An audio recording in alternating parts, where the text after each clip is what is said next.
Hello. Hello, everyone. How are you? Well, yourself.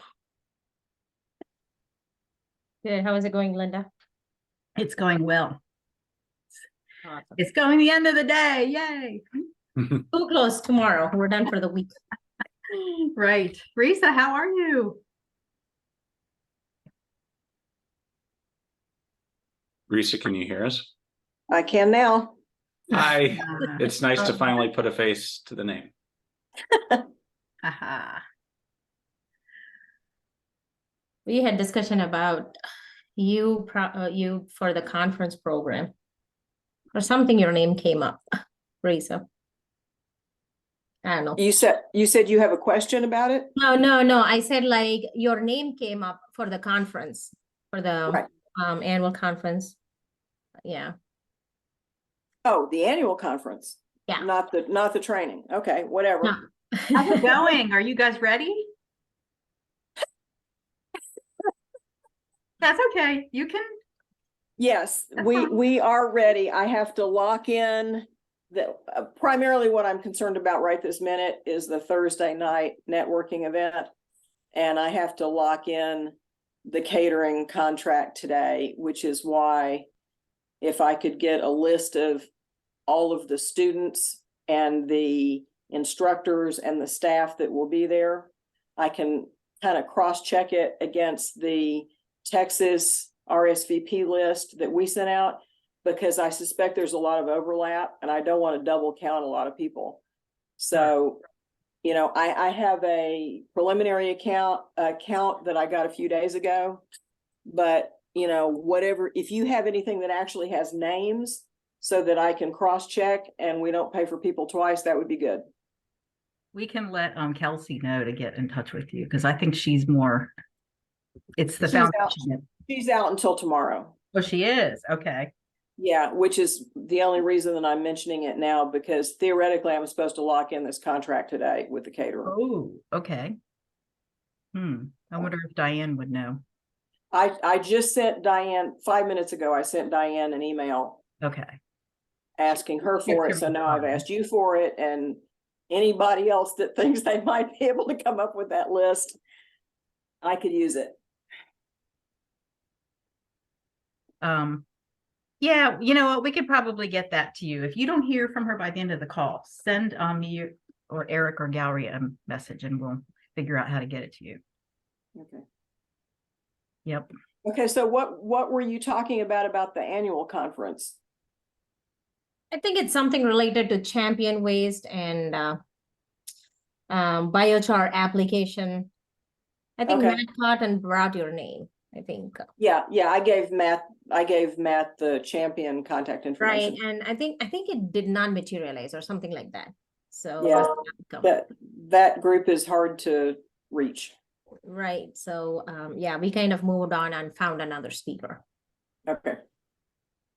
So everybody, welcome. As you're coming in, please put beside your name on the 3 little dots at the top right, go to rename and put your chapter initials by your name so we all know who's here. And I know we've got a lot of things to celebrate today. I'm going to bring some up and we've got a few more folks on.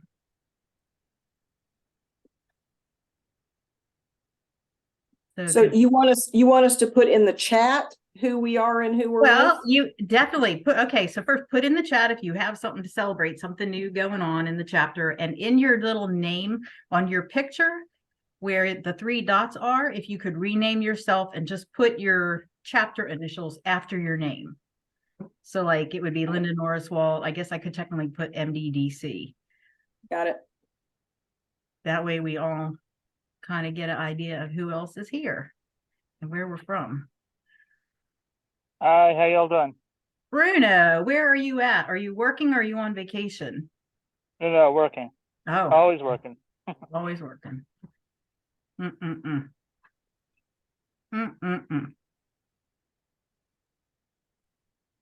So, okay, let's see. So I'll start talking about some of the things to celebrate. Texas, this week, Texas folks are working on the compost operations training course in Texas. Thank you, Texas chapter. They sold out too, I believe. Yeah. And North Carolina just did the training. And then over the summer, we had New Jersey. And I think it was back in the spring, we were in California, right? Dan, is that right? Yes. So yes, thank you all chapters for the good job with the COTCs. You'll be excited because at the conference, we're going to have a track where we're going to talk about COTCs. I know everybody wants to talk about that. So that's going to be one of the things we're going to hear about. Yep. And I know Bruno and the Virginia Composting Council has big news. What's the big news, Bruno? Do you want to give it? I don't see Ryan yet. I'm here, Linda. I can get Oh, it. Ryan, give the big news. Yeah, we finally launched a website after something like 10 years of existing. Everybody, put it in the chat so we can all go look at it. Yay! Okay. Crowd goes wild. Let's see what. Oh my goodness, Tennessee Composting Conference. Woo! First one. First one. Put the link in there, Wayne, in case anybody else wants to come down. That link is in there. I put it up Oh, you above did? that announcement. Okay. Yeah. And the big news, we landed the Tennessee Commissioner of Agriculture, Dr. Charlie Hatcher, as the keynote little kickoff speaker for us. So Yeah. it's a big grab for us. Very nice. Oh, there I see it. Yes, good job. Callie, what, you have a new staff person in Minnesota? No, it's a Green Corps member, so it's Okay. the state AmeriCorps program that are dedicated to essentially green jobs. So we have 1/3 of a Minnesota Green Corps member who is going to be working on calling all of the places who sell quote unquote compost, mulch, and soil to verify if they are selling food scrap derived compost, whether it is STA compost, and or trying to encourage them to switch whatever quote unquote compost they are selling over to stuff that is STA and or offer food scrap derived as well. So that's one project among many others. Wow. Nice. And you guys, you did your industry economic study finished up in the last year, right?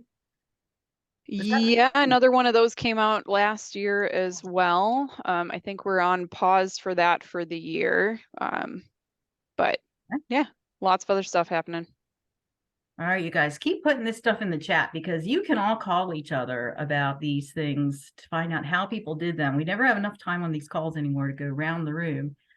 But here's Texas with a new newsletter editor. North Carolina is, oh, wow, you guys are going to have an executive director. Look out, Dan Noble. There's a second executive director coming to the chapters. Woo! Great. Wow. It's still going to be a part-time position. But you know, we have several people doing different work for us. So we're trying to combine all of it as well as take some of the things that the president and the treasurer are currently doing and folding that into the position as well. So it's hopefully going to make us a little more, sustainable as we continue to grow and evolve. Super duper. All right, let's see. Anything else we have here? Benjamin. Okay. Early bird registration. Benjamin, we're going to talk about that in a minute. So I definitely will bring that up. And, staff has been a topic on the Facebook page and been hearing from people. So if people have staff positions that have job descriptions, post it in the Facebook page if you're willing to share it and you have it as a Google Doc, or I think you can attach documents because, you can all benefit from seeing what you're using for each other as job descriptions. So that would be great.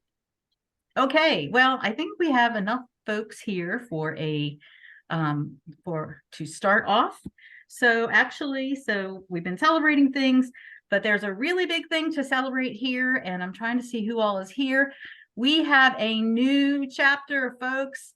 We have the Georgia Composting Council, which hasn't yet been announced formally, but let's all give a Shout out for Georgia. Who is here from Georgia that would like to say hello to us? I think I saw Doug Kuhneman here. How about, I don't know if Gloria or anybody else, anybody here that can say hello? Come on, Doug. Can say from the chapter advisory committee, we're super excited. They had a great application. We think they're going to be a phenomenal addition to the chapters. So welcome, Georgia. Yep. All right. Well, if Hi, sorry, it took me a minute to get my sound back on. oh, But yeah, Lori from Georgia. yay. Hi, Lori. Hi. And what committee are you going to be on, or what are you involved in there? We're still trying to work all of that out as far as I know. I maybe membership, I don't know, wherever I'm needed. How about that? Okay, fantastic. All right, so we have another piece of news for you all, which is that we are doing some staff shifts here, and Gallery Sundaram is here, and she is going to be working with me, and next year she is going to become your chapter's liaison. So Gallery, do you want to say hello and say anything about, most people probably know you, but your history with USC? Sure. Thank you, Linda. And I am so excited. Most of you all I know through emails and in person. We have met in different USCC conference and other conferences. I am so glad to be a part of this council and also part of working with state chapters, you know, connecting the whole nation together. So I'm hoping I could do, I don't know, I would say better than Linda. I'll try my best. Better than Linda? In Wow, you're a growing the bitch. chapters and do as best as I can. Thank you. I think she's going to do a great job. You will start seeing some new staff here at USCC. We are expanding. We are going to be bringing in someone new to work on our database, and then Eric and the team have been interviewing people for us to have another marketing person. So you guys are going to start seeing more things happening here. So hopefully we'll be able to serve you even better. So, okay. So next thing I wanted to tell you about is the chapter track and the Compost 2024 in Daytona, Florida. Hopefully I have the right link here. I am going to put a link in. You guys can start sending your chapter leader applications in to get your code. We probably won't have the codes ready for a couple more weeks, but if you want to start using that form and deciding who is going to come to the conference, we're going to once again do the 2 folks per chapter. And as you remember last year, we have the track with the sessions all day. We're going to have the soiree again. Remember last year, it was so great. So we're going to plan another soiree. And we're going to be talking about legal compliance. We're going to be talking about COTCs, and the other topic we are still developing, but we are also going to have something new that Kate is going to tell you about in a minute. But we are really excited to have the chapter track again. SCS Engineers is sponsoring the soiree so far, and I'm also getting another sponsor that I'm looking for the chapter track. So it should be a really exciting day, and you can start planning for your folks. And like last year, you may remember people were like, well, if I go to the chapter track all day, I can't go to this session and I can't go to that session.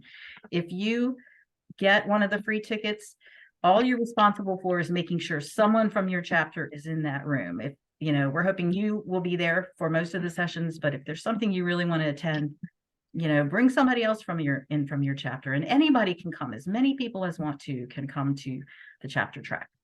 So please do take a look at that form. Hopefully I have it all set up properly, and let me know if you have problems.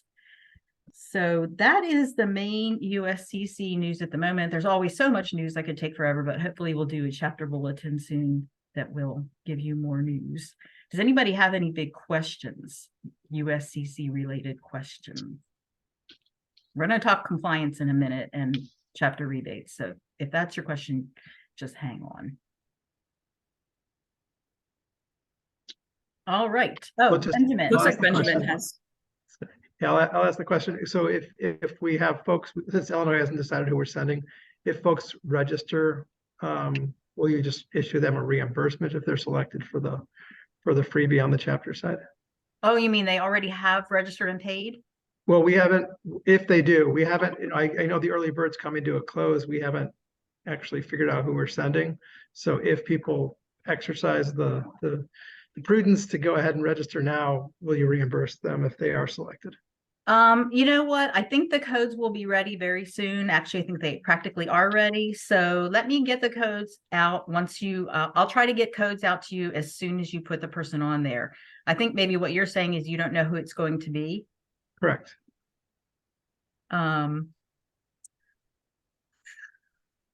We are not real fond of doing refunds if we don't have to. So, you know, if you could wait as long as you could and get the right person in, I think Okay, that's preferred. I don't know. Gary, Eric, do you have any comments on that or thoughts? Yeah, I'd agree with the sentiment of not wanting to do too many refunds. When Linda gets the applications, I think we'll be able to get to the code pretty quickly. And even if your chapter's deciding after early bird has ended for the 100% code, it'll be able to apply at any time. But we just want to get them in now, so we have that locked in. Okay, we have marching orders. Thank you. Appreciate it. So what you're saying is go ahead and apply. Wait a minute. If we go ahead and apply now in order to get the early bird, and then that same person is selected. Well, I think what we're saying is we'd prefer if Linda Norris wants to use the early or wants to use the code as a Handle chapter, that. wait as Yeah, long how do as we handle that if we don't know who the 2 free people are that we're going to nominate? and they can't, you don't think you'll know by the end of early bird? When's the end of early bird? November 6th. We can try. Yeah. Get in touch with me if it gets close to early bird and you don't know, and we'll see if there's a easier way to do it. Okay. Okay. Anybody? I think I saw Dan. Did you have a question? It was the same discussion. I'm just wanting to know the dates and all of that. Gotcha. Okay. Any other questions? I don't know why I'm not seeing things very well on my screen today. But... Okay. All right. Well, I'm going to turn it over to Kate Sullivan, who will, I don't know how many CAC folks we have on here. I know Ryan. Seen Ryan and Go ahead. Wayne. Take over the CAC stuff. Chapter Advisory Committee.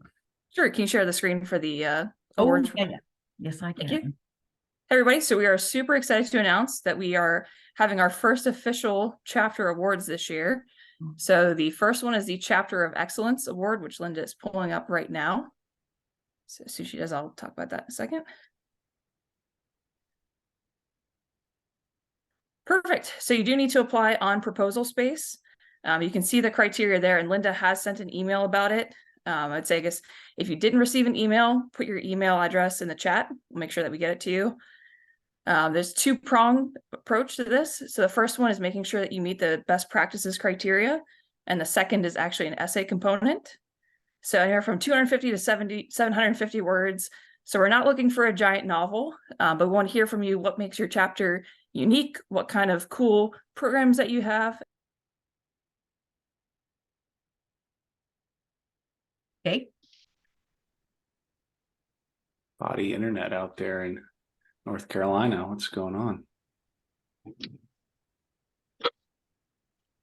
Okay. So while she's coming back, yes, here is I will put this in the chat. The link to this. Oh, she's coming back in. I'll put the link in the chat. They're open until October 31st. So hopefully folks can get moving on them, start looking at the best practices or the rewards, chapter rewards best practices. And I will go over that in a minute for a refresher. And, you know, we didn't take all of the best practices. We took some that we thought were the easiest to quantify.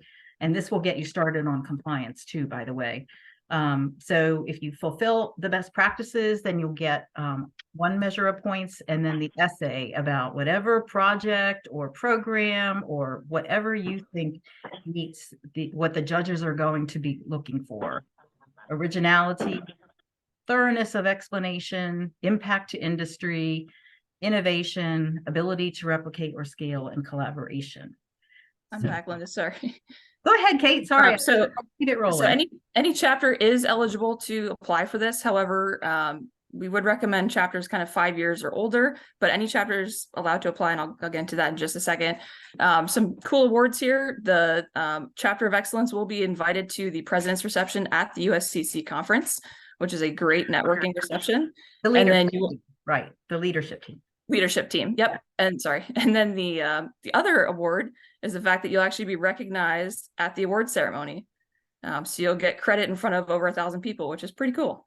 So that's the Chapter of Excellence program. As I mentioned, anyone is eligible to apply. However, if you're what we would consider a rookie chapter, like 0 to 5 years established, we're going to have a second award for that. And that's something that we will have done live at the chapter track at the conference. So again, that's for chapters from 0 to 5 years of establishment. It's going to be a live presentation from you all at the chapters track. We're not looking to hear about how you got formed, really looking to hear what makes you unique, what kind of impact you've had in the industry. Tell us a really cool story about your chapter.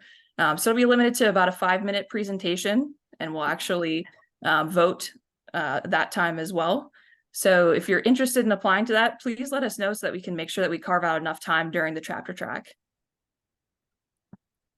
Great. What's the URL for that application? I just put it in the chat. The rookie. Okay, thank you. And the rookie chapter will be sending you more information.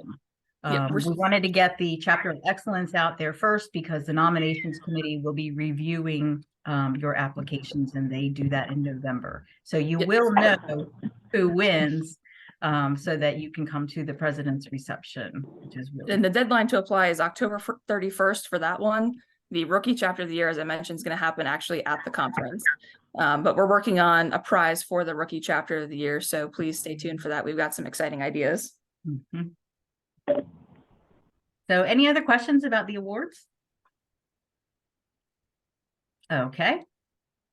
Great. Well, I just wanted to do a quick refresher, less than 5 minutes, about the chapter compliance and chapter rewards. As you know, it's getting to be that time of year. October 31st is when we look at who all from what states are in our membership database and are members of USCC.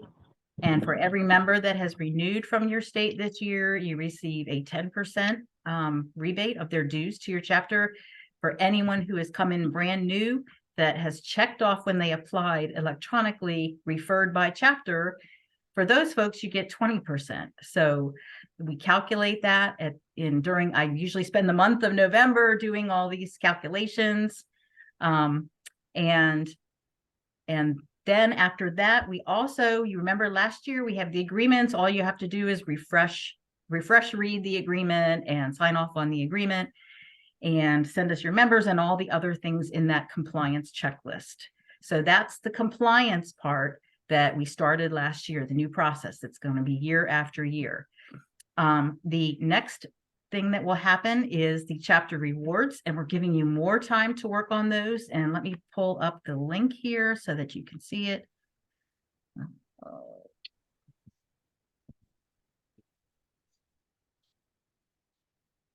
Okay, and I'll put this link in the chat too. And I think I saw something is wrong with the proposal space link. I must have copied the wrong one. Fun. You have to have an account. That's all. Oh, right. Yes, you do. So you do actually have to register. And I guess with that too, we're really looking for one application per chapter. So designate someone from your chapter to actually apply. So you really only need one account, but you do need to make one. Okay, thank you for that. So for the chapter rewards, and I'm putting that in the chat too, you probably remember hearing about this at 2 or 3 different meetings, but these are the practices that we have learned and have discussed make best practices for chapters, will make you a successful chapter. And if you do these things, if you have done them during the past year, November 22 through October 2023, you can fill this form out and you receive points for the things you've done. And the first column will tell you what the action is. The second column tells you, and if someone is not on mute or not on mute, can you please mute? Because I think we're hearing some feedback. Let's see, who could that be? It's a phone call. I think only you as the admin can mute them. Yes, so let me see if I can find. Mute. Okay, hopefully I caught. Nice. Okay. Well, maybe not. It's the 903. 903.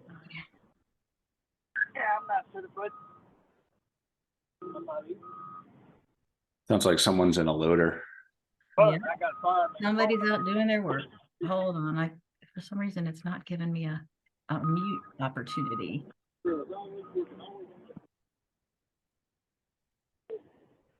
Linda, you can make me a co-host and I'll work on it while you keep Thank talking. you. That would be appreciated. Let's see. This new, I don't know if anybody else is having trouble with all these new things they have on Zoom. It's made my thing just a mess. Let's see. Okay, thank you. Make co-host. Okay. All right, back to work here. Okay, so yes, the way that this form works, the first column is the action. So in this case, row 15, annual strategic planning with a completed plan shared with the chapter advisory committee. I know Virginia is having a strategic planning meeting. All we need to do, we don't care. We're not going to critique your plan or anything. We just want to know that you did it. If you can just send us your final document so that we know that you did it, then you will get 1 point for that. So there are a variety of things you can do in this list. Flip through them and you'll see what kind of compliance is required. Generally, it's like we want to see the date you met or a flyer from your event or the social media post, a screenshot if you promoted a USCC program, and you will get points for these things. And what the board has done is given us an extra $10,000 that we're going to split up between, we're going to balance everybody who got points and split that money up between everybody that got the points for these various things once we verified them. So this will be in addition to your rebate. So it's a really cool program that we think will help you all to, you know, if you've got some board members that say, why do we have to do this project? Or why are we worrying about succession planning? You know, you can say, well, this is one of the best practices that will make us strong. And besides, we might get some money for it. So if you have any questions or if there is a request for it, perhaps I could do a webinar just on these if you think that this will help you. So people can let me know with an email or in the chat or something if you think that that would be useful and I can schedule one. So I just wanted to do that high level because we've got a lot of good stuff on the call today. So I'm going to actually not take questions on that. If you feel like you have a lot of questions, put in the chat. I'd like to hear more about chapter rewards, and that way I'll schedule a webinar. So, okay, hopefully I've got all of our news out, because what I would like to do is turn the meeting over to Eric Hudeberg, our membership and marketing manager, who we always get a lot of questions about membership and how USCC membership works and how you can direct members to join USCC, which brings you back money. So Eric, take it away and let us know how chapters can work with this. Well, thank you, Linda. Happy to be here and see some familiar faces and see some new faces. So that's great. I have a little presentation just to keep things in order. I can share this with y'all going forward. I'm going to start with some good news for the USCC and in turn for the state chapters. We have some new tools to recruit members.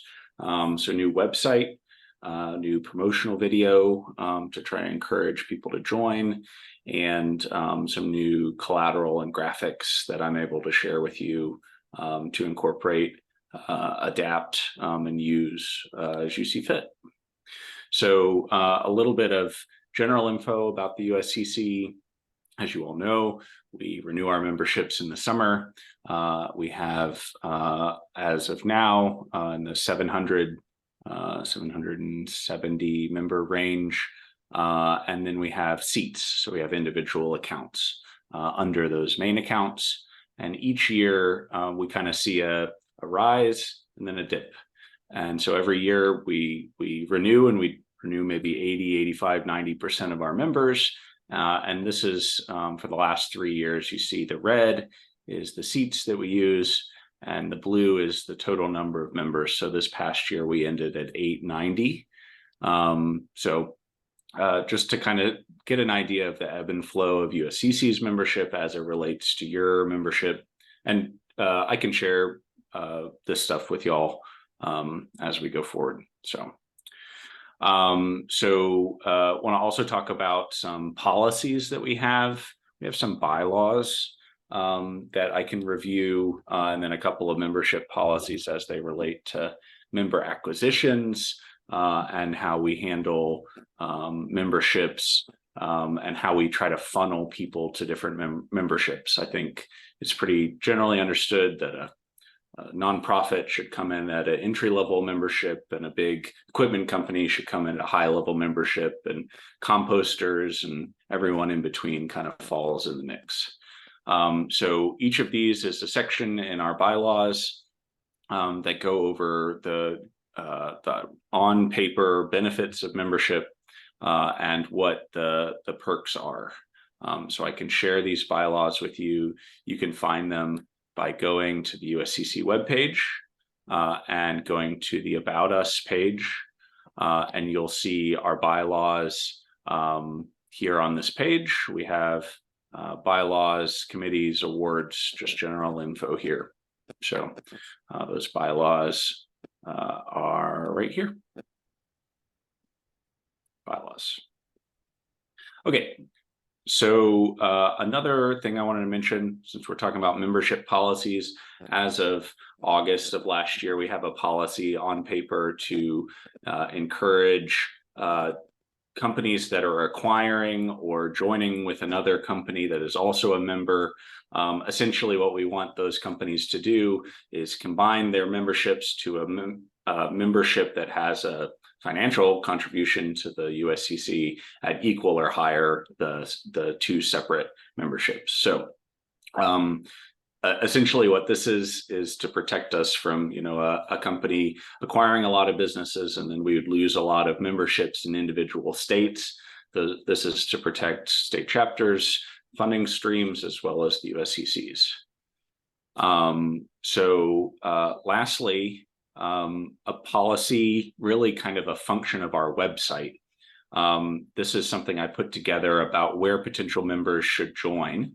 And it kind of outlines, we have really the big ones are basic, bronze, silver, gold, and platinum. We have a couple others. We have students and individuals on the low end, and our corporate compost leadership council on the high end. This is where we want people to land. And we do that through our website, which I'll show you in a second. So when a compost manufacturer comes to us, they're on the smaller side. Oh, great question. The colors, green is where we prefer them to be. I put kind of allowed. If a public agency really is just struggling to get funding but want to join, they're allowed to join at the basic level, and then equipment companies can join at the bronze level, but they wouldn't get the benefit of the conference exhibition discounts. We really encourage them to go for silver and above, compost turning equipment, grinding equipment. Yeah, that's what the colors mean. We don't often get a compost manufacturer in the platinum range, but there are now two. So that's pretty cool. And this is just something I put together for this group. This isn't something that we really share. How we try to funnel people is on the website. I'm going to speed through the rest of this because I know we're moving along. This is why we're doing this. This is why we're showing this to you. The more members that we get, the more member dollars go to state chapters. So it's a mutually beneficial program. And this is last year's funding split. So the more dollars that your state has in terms of memberships, the more you will get back. So to do that, it's my job as well as yours to bring in as many members as we can. We have a promotional video. I'm not going to play it just because we don't have time, but it's 90 seconds of why you should join the USCC and be a part of all of our programs, state chapters being a really important one. So that's on our webpage. And then we have the website. So on our homepage, I was trying to load in the Virginia webpage onto the state chapter site while we were talking. So you can go up to become a member here at the top, or on the new homepage, which is a part of our website refresh,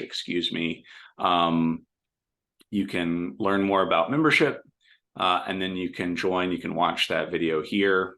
And then this is really the meat and potatoes of this website. Each of those levels, you can join directly. So if you're a consultant, if you're a public agency, that's the direct place to join. That gets them in the door. They will then sign up and say, I was referred by a state chapter, and that ensures that benefit, those dollars get to you. So in the member funnel, there's a field that's required where they have to say they were referred by someone or no one. So that's the new webpage. Well, I guess on here, if they want to hear more about our newish advocate membership, or our CCLC program, they can do that. If they really haven't gotten enough information from this webpage, they do not have to, but they can schedule a call with me on this site. Lastly, I just want to show you some promotional materials that we use to sell the memberships. There'll be some showing up to Texas next week, along with other USCC programs that kind of outline the cost and some of the benefits and some of our programs. So this is a one page front and back, and I can create some space for each of the state chapters to adapt this and use it for your own benefit. If you want to put in your logos and your benefits, you can cross promote USCC and your state chapter with this. So I'll share that with you. Well, enough of me talking at you. I think Linda billed this as a Q&A. Any questions about any of that stuff, just knowing that you'll get the slide deck that I just showed later.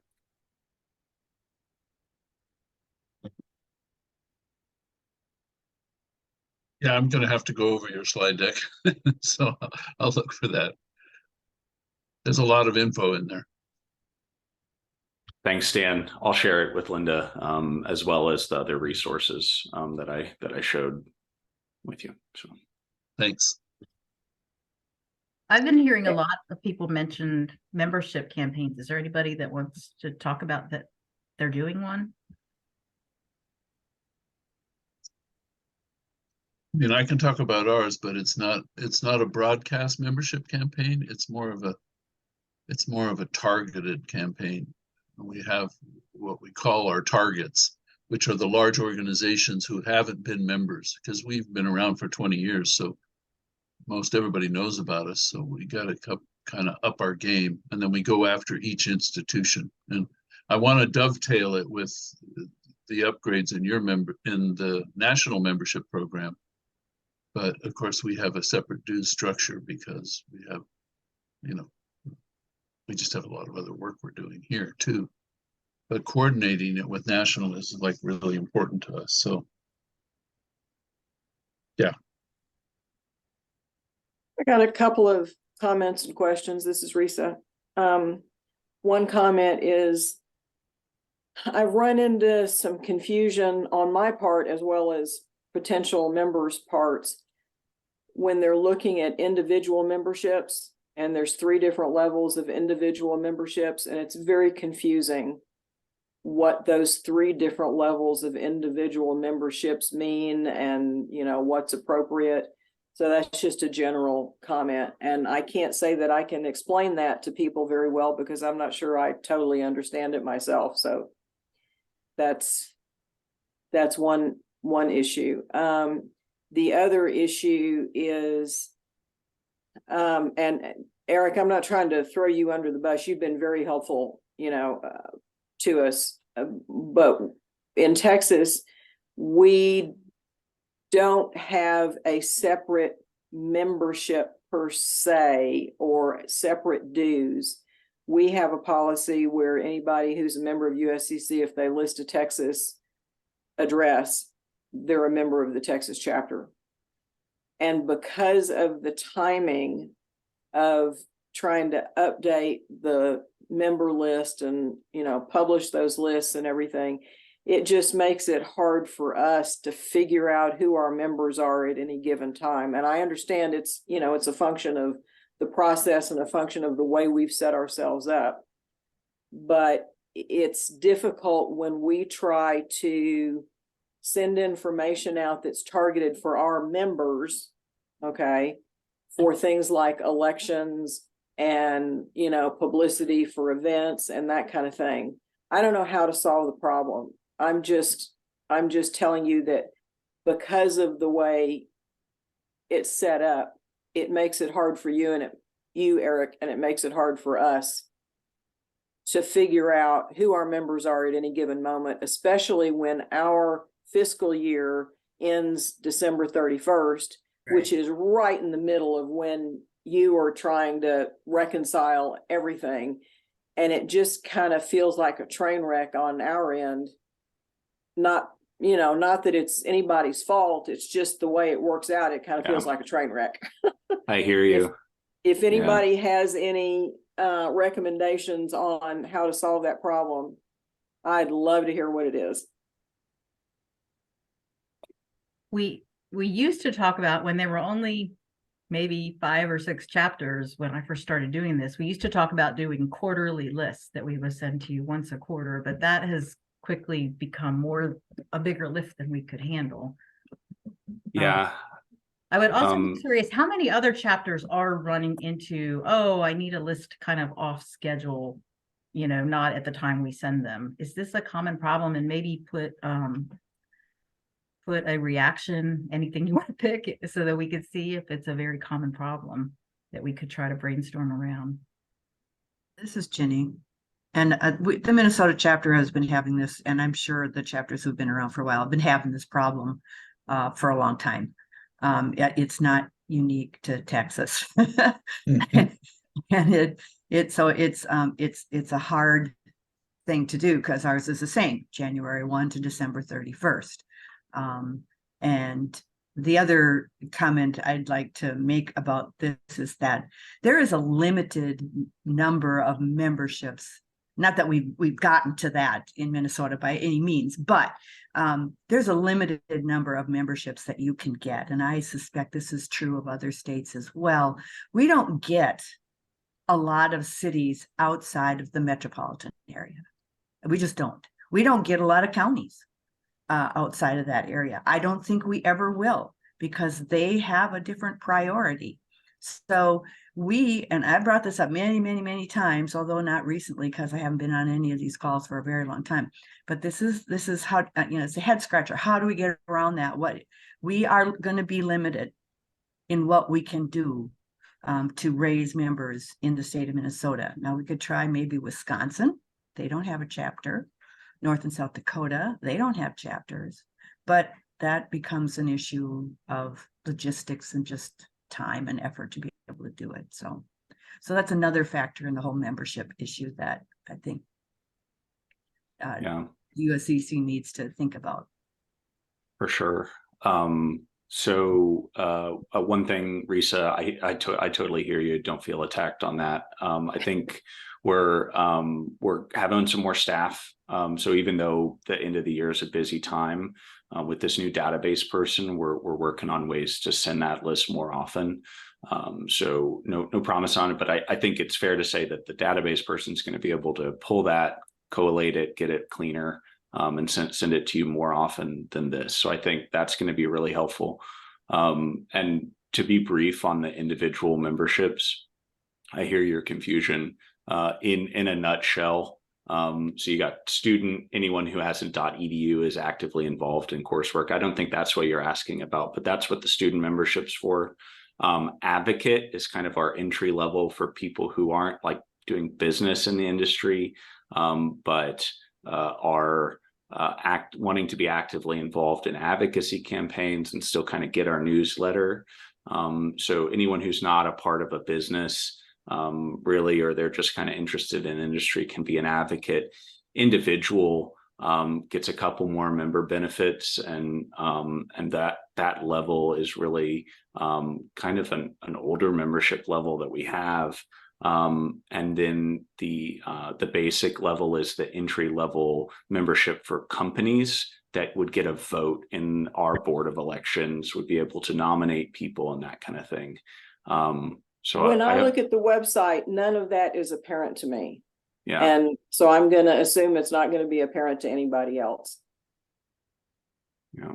I hear you. Yeah. In the member process, there's a little bit more content, but yeah, I think that's something that can be beefed up on the web presence. Generally speaking, I'm wanting to encourage people to go for the basic bronze and silver, kind of the higher memberships. But for people who are tangentially or somewhat related to the industry, those are still important memberships to keep. So we keep them a part of the fold. So yeah, I'll work on that.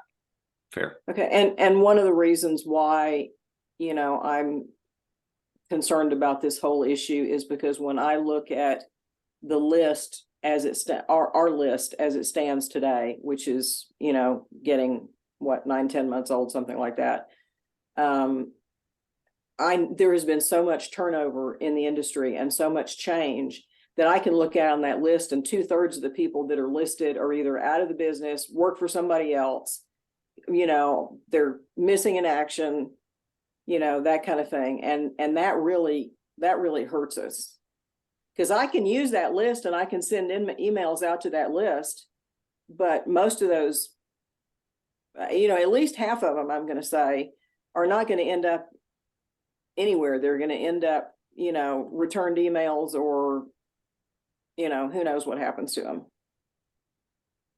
All right. I'm done. Thanks. I have one idea. So for the compliance document that I just told you about, remember we asked you all those questions? I think a question that I'm going to ask is, when do you need a member list for renewal? At least we'll get that nailed down, because if we know ahead of time when Texas is renewing, when Minnesota is renewing, then we can put into our work plan to get you a list at that appropriate time. So I think that maybe we can at least work that in. When you have special things come up, that's different, but at least if we can work in when you need these lists for your renewals or your board elections or whatever, whatever purpose it is. So, yep.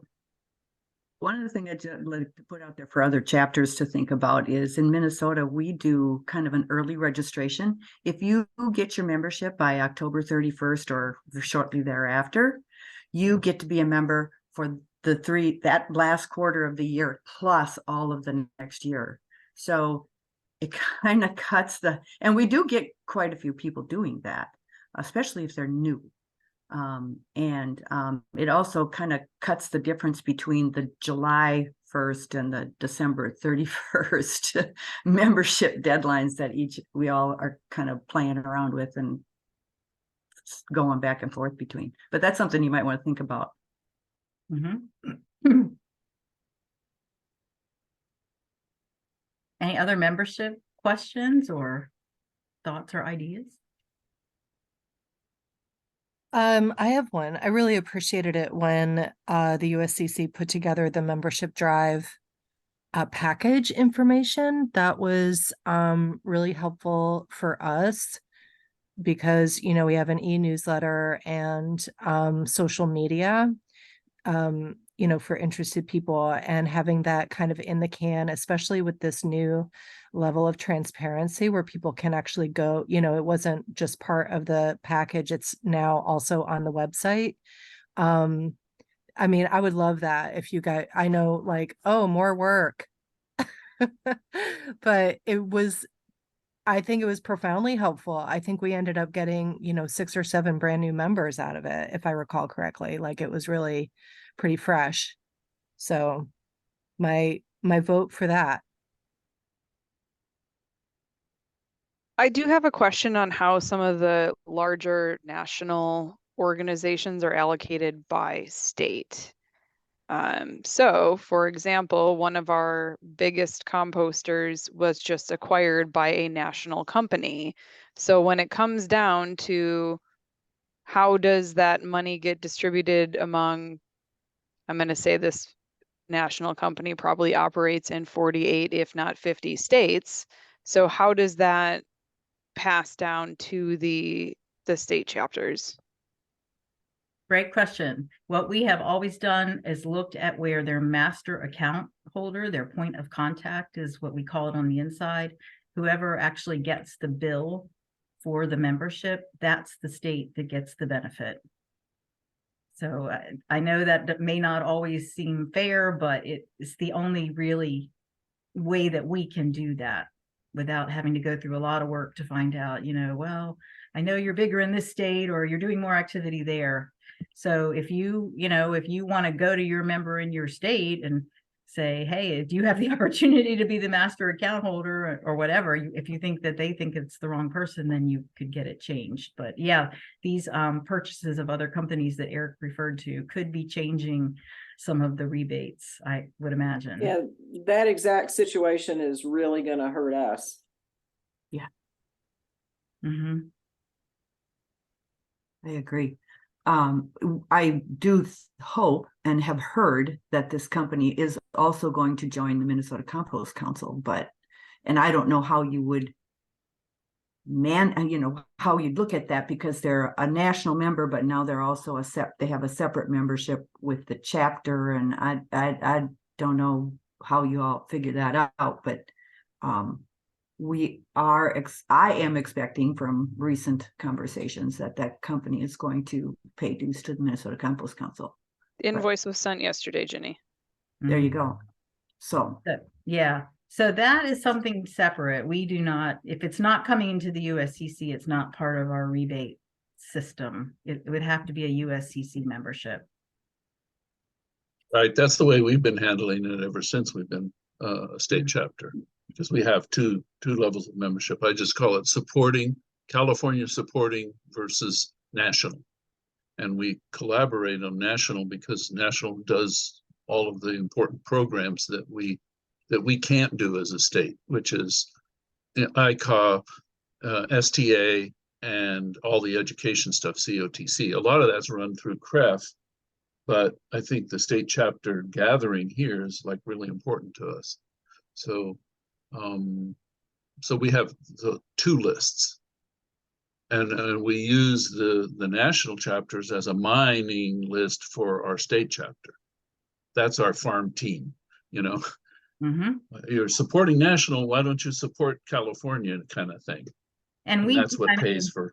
Yeah, and I do. When I see people come in from your states, I do tell them about that. I want to introducing them to you all. Hopefully you get those things and, try to push them to you. And we're doing a project with Virginia now. I would say we haven't given it to the board yet in Virginia, but Ryan has gotten us a committee, and I've been working with some of the members to try to come up with a system where if someone comes into USCC as a member, but they're from Virginia, they will have a checkbox that they can also join the Virginia Composting Council at the same time. The biggest challenge, and the reason that Ryan's chapter was so good for us, was because they didn't already have a membership program. So they didn't have, we'd have to figure out, it's very hard for us to do if you're not on the same renewal period as we are.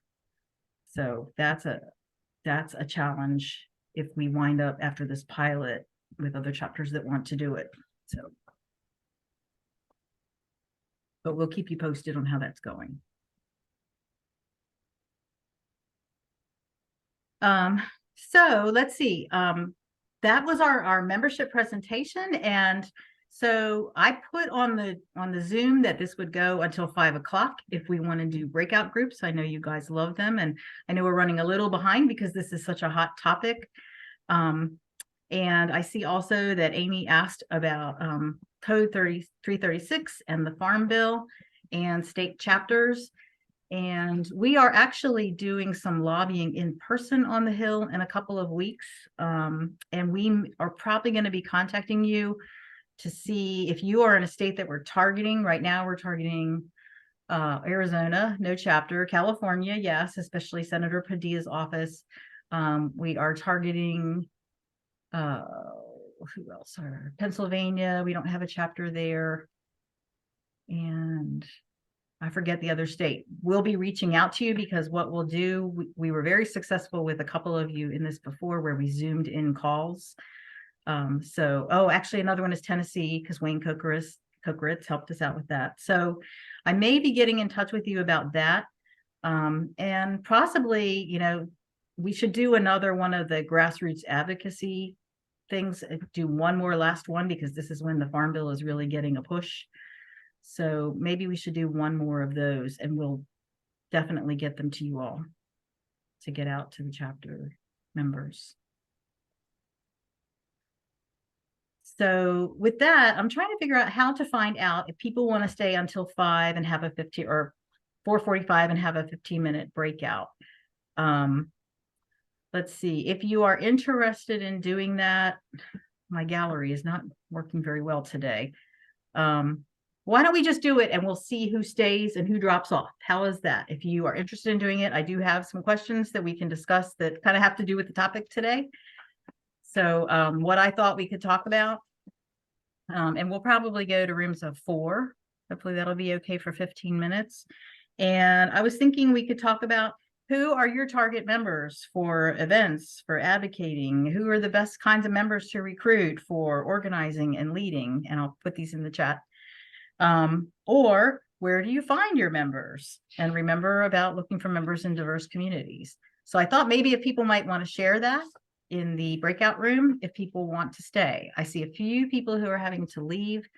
So I don't know how many we will have left, but people are starting to jump. So let's take a look what we've got. How many we have? It looks like we have enough to do a couple of rooms. Let's see. Oh, Jenny Trent's here. All right, well, let's just do Eric and Gallery, are you guys going to stay or are you going to jump off? I'll stay. Okay. Yeah. Do you think we need 2 rooms, Linda? It is just like we 3 and yeah, I don't know. I don't know. Did a lot more people just jump off? Yeah, 10. We are 10. I mean, Oh, we're down to 10? 7. Yeah. Well, all right. So. And Jenny's here now. I know Jenny had another meeting, but here she is. I was Sorry, like, we were just talking about whether to do breakout rooms because our main agenda went pretty long. So a lot of people have jumped off. Does anybody want to talk about membership? Let's talk about who are the best kind of members. Do you have certain kind of members that work really well when it comes to members that you need to help with events? You know, is it, you know, individual members or people that are from companies, young people? Who are good people that can be recruited for those kinds of things? Anybody have any thoughts? Well, specify this more when you say events, because I know for us, we have some smaller companies. Laura, I'm sorry, we're having a hard time hearing you. Can you like turn up your mic or? I'll try. I think it's a Zoom thing for whatever reason. Sorry. Okay.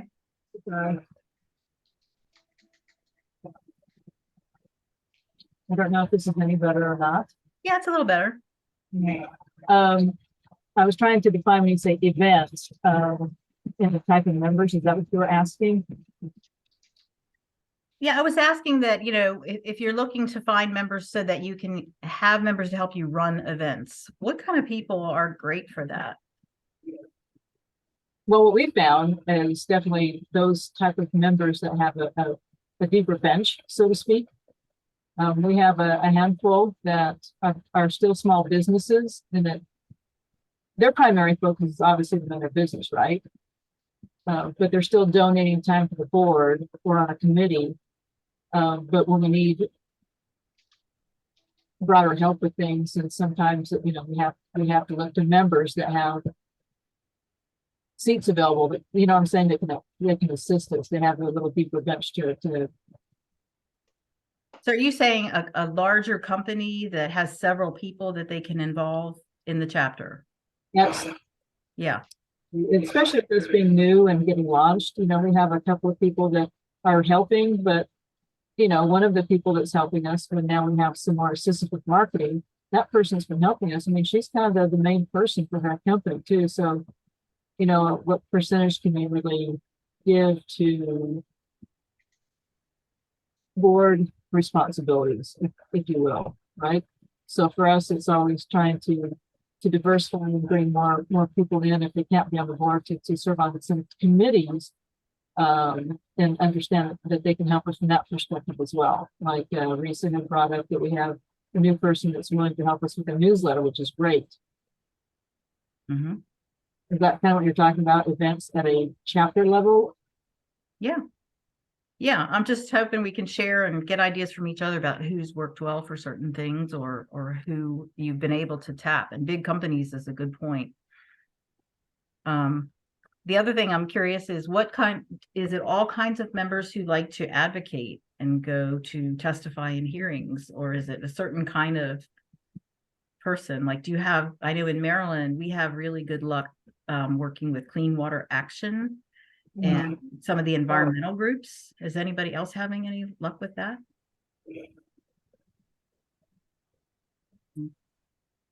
In North Carolina, we've actually had a lot of luck in that with retired folks. They love to go and advocate. One of our challenges as far as membership goes, some people are afraid of doing advocacy. Some folks can't do it because of their jobs. Like we do have some folks from the state regulatory agencies that are involved with the chapter, and they often say that they can't be involved in anything in that perspective. So they sometimes get limited, but retired folks have been phenomenal for us, really passionate, and have the time to go out and help us push things. Nice. I wonder if we could figure out, Eric, in our list how, if we could find people who we know have left the industry and siphon them to your states, if we can find some in your states. Yeah. Like I'm thinking of Gallery is working with a regulator that was a long time with USCC, right? The guy from Indiana. Yes, yeah, forming a new chapter. Yes, I was just like, so we have on the 24th of October, we have the EPA grant, 4.5 billion or something, and they have allocated some for Indiana. So I am going to go with a couple of them, including the regulator or the biosolids guy. He's a biosolids guy, not the regulator. But there is one regulator contact I have got. So all of us are planning to go on Tuesday and propose for organics ban bill, and state chapter, and all those things, funding to be allocated. Fingers crossed. But regulators probably are like, I always wanted to be able to do this and I never could when I was absolutely. That's what he said. I mean, I met him for the first time at SWANA meeting, and this retired biosolids person, he was like, as you know, Linda, you introduced him to me. So he wanted to do something like this for so long. So he's glad now. He's ready with all the documentation. I was surprised. Who is it? If they've been in the industry a long time, I gotta know him. Steve Chrisman. Steve Chrisman? Yeah. Wow. No way. He worked for Northeast Indiana Biosolids facilities. So Benjamin, when people come to me, who came to me, I don't know if Karina's still on here from Nash. They might have come to you guys, because people come to me sometimes and say, how do we get more people involved in our chapter? And I sent them, I was on a advocacy call that had like 40 people on it. What are you guys doing over there? So I think, and it's funny because people who are on this call, some of them were also on that recent CAC call. I think part of this is the difference in the constituency.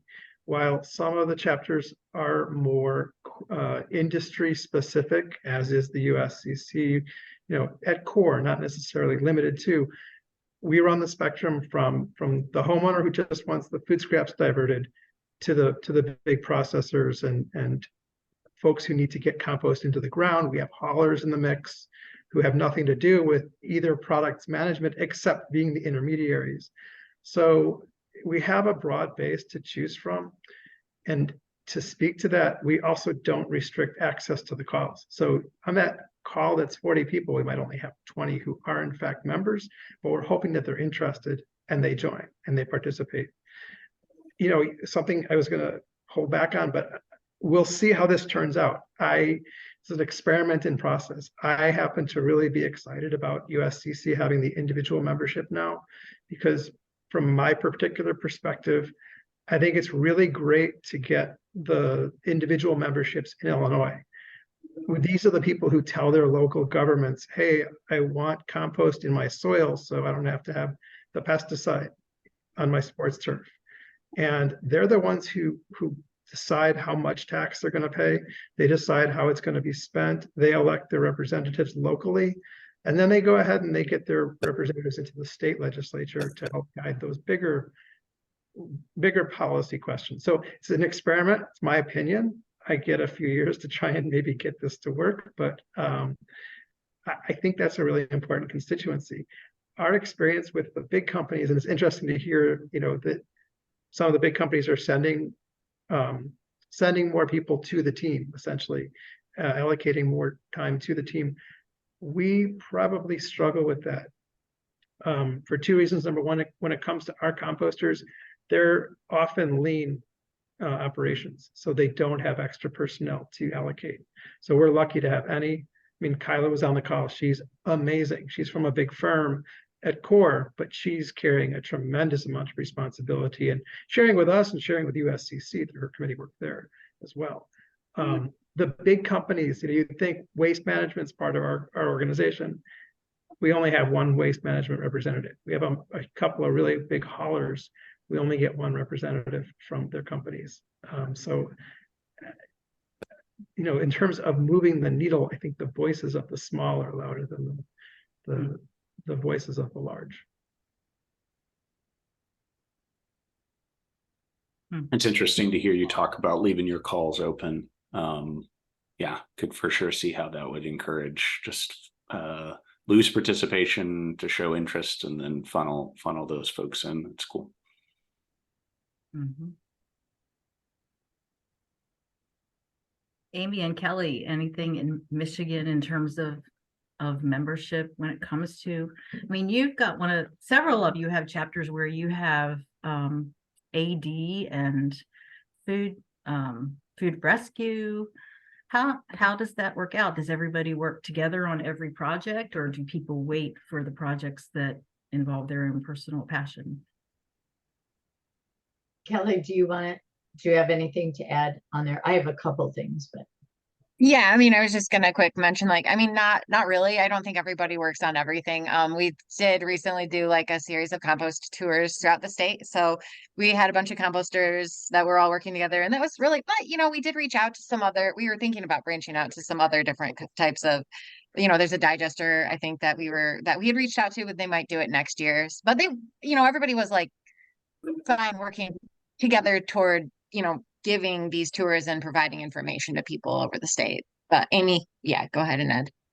Yeah, as far as digesters, including them in, yeah, we do have 3 major digesters that are not privately owned, that are public-private partnerships, and including them, but they really have not gotten involved. They did come to our conference, the Michigan Recycling Conference. One of them did. But we're finding really that who's being more participatory in our meetings are the smaller scale composters, and those that are doing more community education and at the municipal level, as opposed to the private companies. Mm-hmm. Kelly, would you agree with that? I mean, like, I think the engagement's different depending on, you know, the way they engage is different depending on the size of the operation, I think. So I feel like that, you know, the bigger scale, you know, some of them are sponsors of our conference. Some of them are, you know, we have a, you know, composter on our board of directors, MRC, there we go.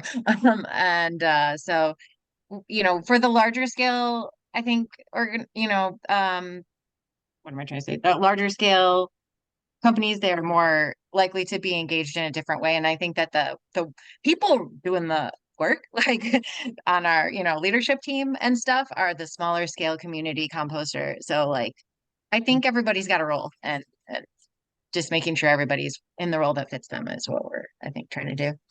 And to add to that, Kelly, I think what we're seeing too is the folks that are at that smaller scale are understanding the different levels of composting, understanding the different scales of composting, because Michigan also just went through the acceptance of Part 115, which is the Solid Waste Modernization Act in Michigan, which changes us from a waste state to a resources, all of those materials being considered managing resources.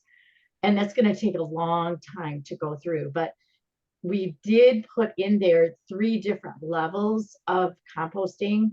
So I think those of us who worked on that are very clear and appreciative of those 3 different levels of composting, as opposed to, and maybe that's not the right word, but to the larger scale facilities who look at the importance of centralized composting only. I'm going to piggyback onto this conversation about AD. So our mission statement, you know, includes the word diversion, and we include all organics. That was an important change that, you know, that really came about with the rebranding that we did last year, was to de-emphasize food and include everything. And again, my personal opinion, it's a question of bandwidth, it's a question of resources, but I think when I look at Illinois, our membership is heavily in the northeast, which is where the population is densest. We have 3 anaerobic digesters operating that are part of our membership. So the Metropolitan Water Reclamation District, the big water system for Chicago and Cook County, they operate too.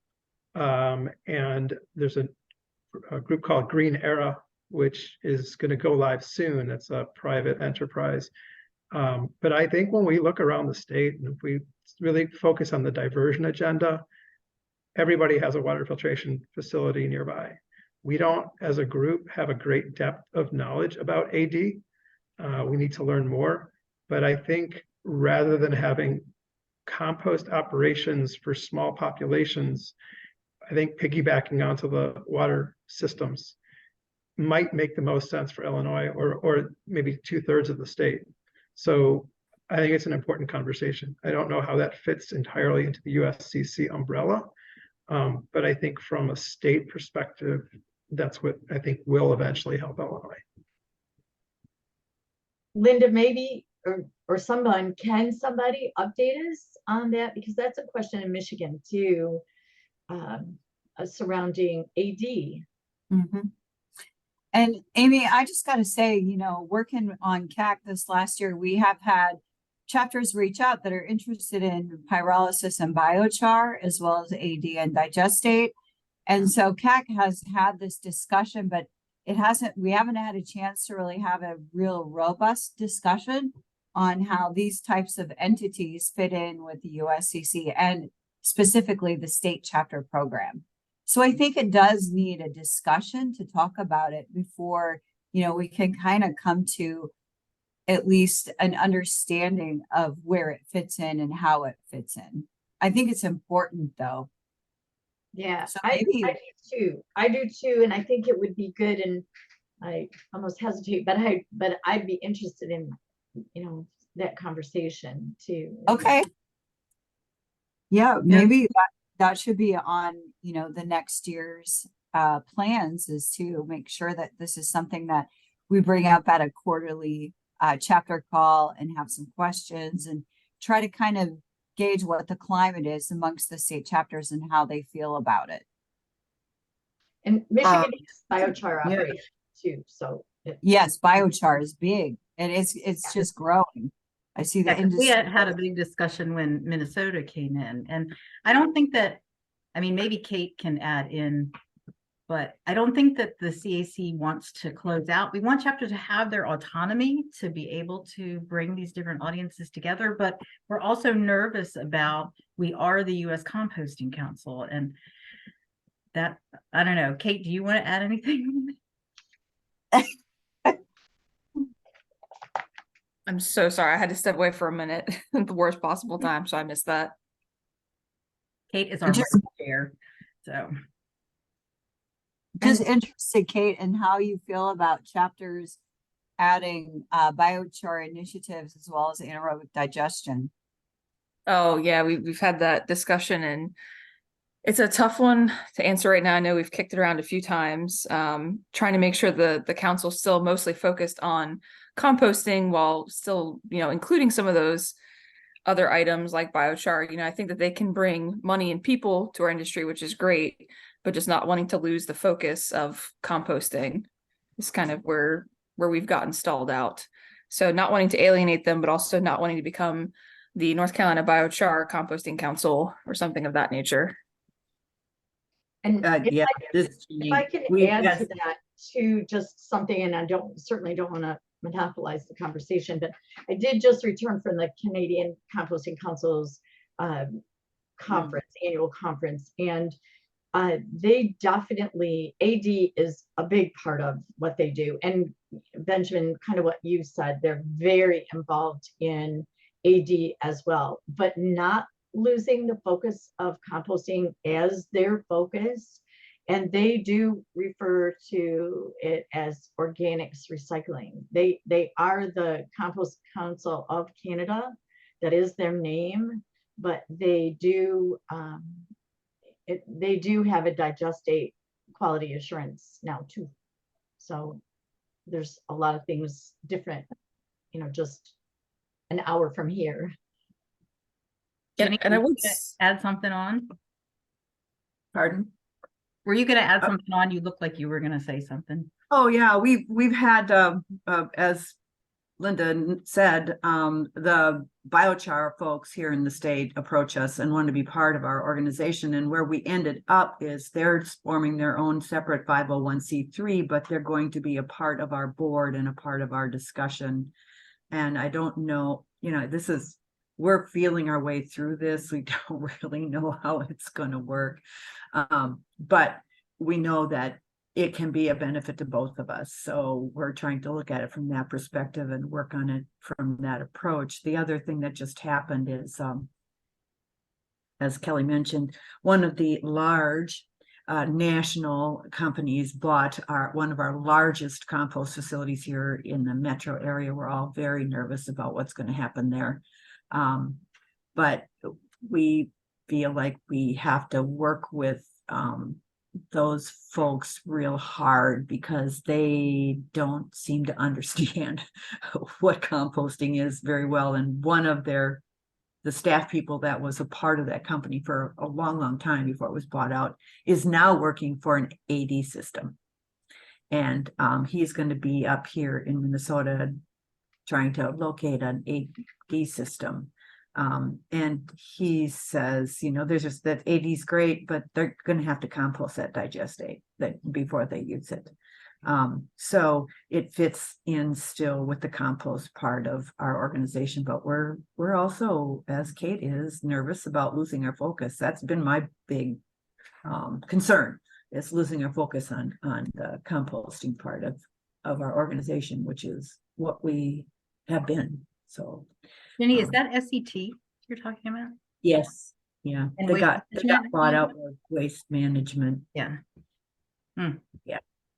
So I just Yeah. posted a link in the chat that is very interesting because we have been working for years on trying to get EPA to change the food waste hierarchy that has compost looking like it falls below industrial anaerobic digestion. And the new one just came out today. And if you go to the link, it has I'm sharing the link. I'm sharing what you posted. yeah, it has feeding animals and then composting or anaerobic digestion with beneficial use of the digestate, which we are choosing to translate that as composting the digestate, but I don't know if they'll translate it that way. Yeah, that's why even I felt too. Yes, we started that discussion here in Minnesota a couple years back, and that's exactly what we said. If you're gonna put AD above composting, you have to compost that digestate and make a beneficial product out of it. If you are not doing that, then it goes below composting. So it can be sandwiched in between, which would be What does kind this of of weird. look like that they've done? It looks like compost or AD with beneficial use. How did they? They've got to apply to the land on the further over Yeah, left. yeah. So you would assume that that means beneficial use is compost to digestate, but why didn't they just say that? And compost to the Right. digestate. Yep. Yeah. I don't know And we what else to be specifically defined. did. We specifically did because they've applied biosolids to land application for years, and they could consider that beneficial use without any composting. So you Right. have to be very specific about it. Mhm. Well, So, I'm sure there's going to be articles written in the next couple days. We'll see yeah. about this. Did this come Yeah. out recently, Linda? It just came out today. Just came out. Yes, Okay. our person from EPA just sent it to us because she knew we had been yelling at them about this for years. So you can share that out and be the first one to do it. See, there's your added value for sticking with this call till 4:45. Go. It's on my list to add the food waste hierarchy to the MOC webpage, so this will make that a lot easier. There you I go. was gonna have to add all this narrative around it, and now I don't think it's as Trash much. talk one. Yeah. Is Well, this the new one though? Yes, it's their new one. They've been working on this for. It's I the haven't wasted written- food scale. So Right. they're rebranding it and trying to thread some needles. Yeah, so it was the research division of EPA, and they've been working on this for a year and asking us various questions about it. But she said it was based on life cycle analyses this time. That's how they came up with this. So I mean, I was not happy because there was like one STA participant. When he was renewing this time, he said like next year we're not gonna do it just because it's all going to be 80. No more composting.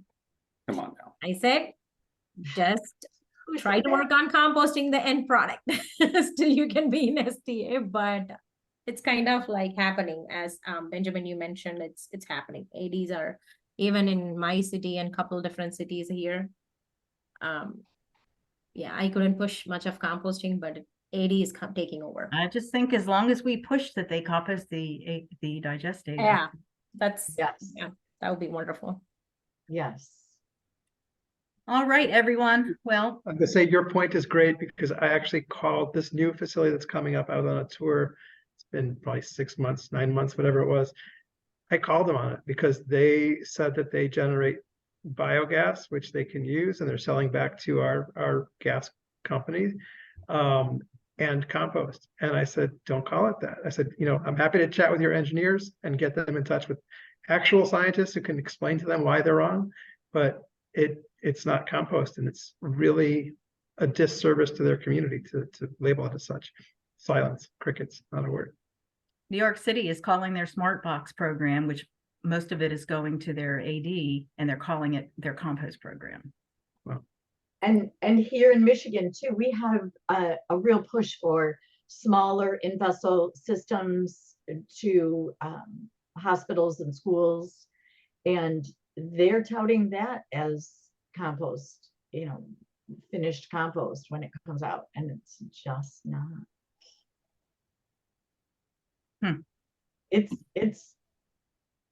It's definitely a challenge right now. Yes, it is. Mhm. All right, everyone. Well, with that challenge, let's go forward and do good stuff. Thank you. Indeed. Thanks, Thanks, everyone. Linda. All right, Thanks, you all. Thanks, everyone. All right, Visit. thanks, Bye. Thanks, Gallery, for being on. Bye.